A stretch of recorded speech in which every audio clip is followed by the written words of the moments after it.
ৰাইজৰ পদূলিত হেঁপাহৰ ৰঙালী বিহু। বৰপেটাৰ প্ৰান্তে প্ৰান্তে আৰম্ভ হৈছে বিহু নাচ আৰু ঢোল বাদনৰ কৰ্মশালা। বৰপেটা জিলাৰ বিহু সৰুক্ষেত্ৰী কেন্দ্ৰীয় আঞ্চলিক ছাত্ৰ সন্থাৰ উদ্যোগত সৰ্থেবাৰী আঞ্চলিক ছাত্ৰ সন্থা আৰু সৰ্থেবাৰী ৰাজহুৱা বিহু সমিতিৰ সহযোগত 5 দিনীয়াকৈ অনুষ্ঠিত হৈ আছে বিহু নাচ, ঢোল বাদন আদিৰ কৰ্মশালা। প্ৰায় শতাধিক শিক্ষাৰ্থীয়ে অংশগ্ৰহণ কৰিছে আজি বিহু কৰ্মশালাত। কেইবাগৰাকী প্ৰশিক্ষকে দিছে বিহু কৰ্মশালাৰ প্ৰশিক্ষণ।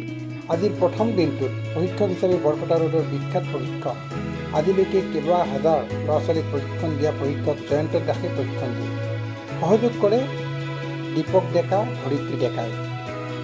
কৰ্মশালাৰ উদ্বোধনী অনুষ্ঠানত উপস্থিত থাকে সৰ্থেবাৰী ৰাজহ চক্ৰ বিষয়া ডাক্তৰ পৱন কুমাৰ উপাধ্যায়, বিশিষ্ট সাংবাদিক চক্ৰেশ্বৰ ডেকাকে ধৰি কেইবাগৰাকী সন্মানীয় ব্যক্তি।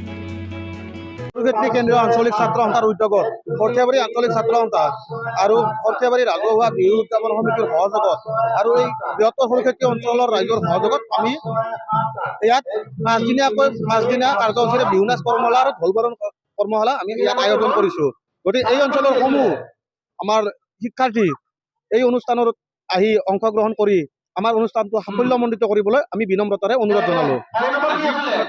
এতিয়ালৈকে 100ৰ ওপৰত শিক্ষাৰ্থী আমাৰ অংশগ্ৰহণ কৰিছে আৰু 10জনৰ ওপৰত আমাৰ ঢোলৰ শিক্ষাৰ্থী অংশগ্ৰহণ কৰিছে আৰু অহাকালিৰ পৰা আমাৰ 400-500 আমি ভাবি থৈছোঁ। যিহেতু আজি প্ৰথম দিন কাৰণে আজি কমিছে আৰু অহাকালিৰ পৰা 500-600 অতিক্ৰম কৰিব আমাৰ সম্পূৰ্ণ বিশ্বাস।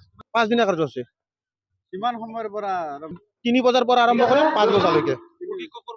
প্ৰশিক্ষক মানিকপুৰ, অভয়াপুৰী, পাঠশালা। সৰ্থেবাৰীৰ পৰা নৱজিৎ নাথৰ ৰিপৰ্ট, অমৃত নিউজ। অমৃত প্ৰবাহ অসমীয়া সাপ্তাহিক কাকতৰ ডিজিটেল সংস্কৰণ অমৃত নিউজ, সত্যৰ সন্ধানত অমৃত নিউজ।